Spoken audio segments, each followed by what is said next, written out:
Ating last speaker, si Bishop Bailante Domdom. Ang closing name po natin is number 21. Combine po kami ngayon.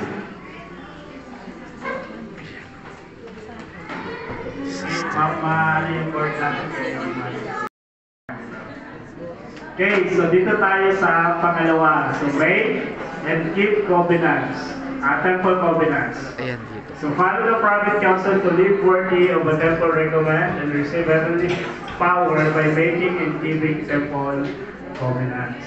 Kung napapansin sa panahon natin ngayon, the Lord instructed our living prophet to build temple.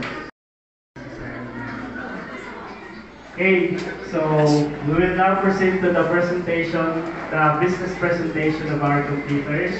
We have here the panelists. Tawag ba dito panelists? Ang reviewer. So, parang business lang yun, parang panelist. So, reviewer. So, we have a reviewer. Hindi ko alam kung nasa yung iba. Actually, nagkaroon ako ng business. Medyo nag-count siya. Kasi hindi naman isang maayos. Tsaka, kumbaga hindi ako nagpaturo sa mga business minded yan. Eh dapat pala nagpaturo ako. So itong presentation ko sa inyo is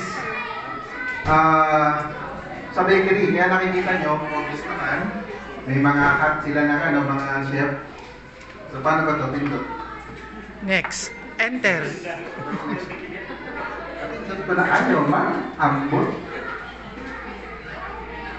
Yan. Personal business planner for bakery shop. Ito yung naging problema ko noon. So dapat pala pinaplanong mabuti. Hindi yung sabak ng sabak, no? Hindi mo alam kung anong mangyayari sa business mo. Number one is unmet customer needs. Alam mo may mga customer na, may nabili nga akong yung panlisan na, alam ko kasi nagluluto ako ng panlisan eh. Natikman ko bahaw to. Kahapon pa ito inihiga. Kaya alam ko, ang tinapay kapag bahaw, sabi ko, ayoko nang bumili sa'yo. Ito yung mangyayari sa atin. Dapat yung ating daily ability ng freshly baked goods, dapat laging fresh na fresh yung tinapay mo. Paano kung hindi maubos? 3 days na nakaamang na si tinapay, di ba? Paano?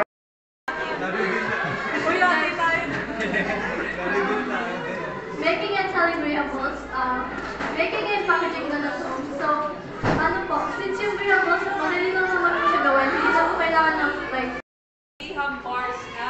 Yung ice cream na Graham, yun yung patok na business ngayon na nakikita ko sa TikTok. So, and then,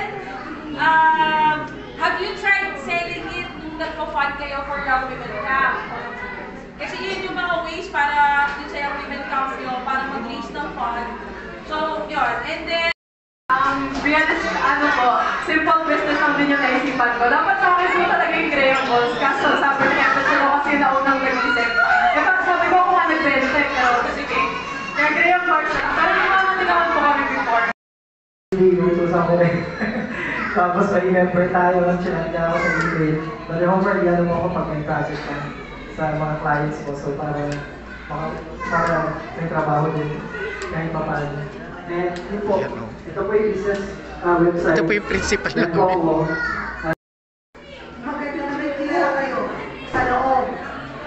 Na, syempre, kung may kilala mo, may posisyon siya, hindi ka papagayin ng mga tao na sa baba. The DESMA as a welfare and self-reliant services manager and yours truly, Asher Bishop. So, by the way, pwede niyo po ito magamit na sa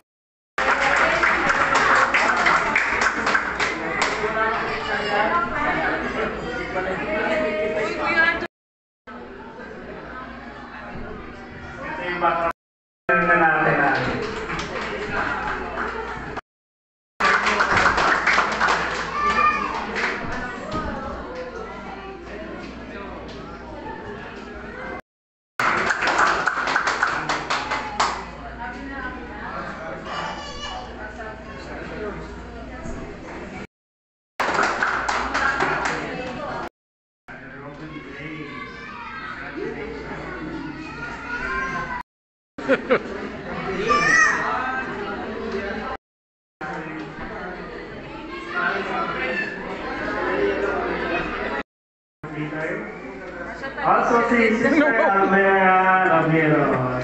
Malipat sa kabilang. Sa makabilang word.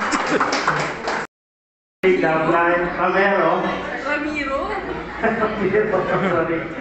For facilitating applying self-reliance principle, started growing my business.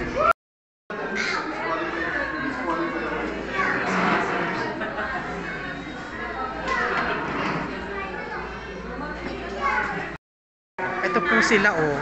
Napakasipag ng Relief Society. Okay, well, now after congratulations for Yummy, yummy. effort na ginawa nyo Yummy, yummy, yummy. Hello. Nakapag-bless ka na. Yay! Yes, Closing prayer. Kain. Ilinis mo ito. Sabihin mo, Eli, sold out na. Nabili na lahat yung paninda mo? Sold out na. Very good.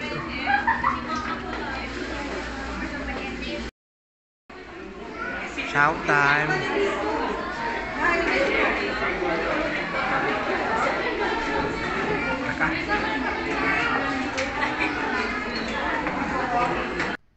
Hello guys, thanks for watching and don't forget to click like and subscribe my YouTube channel.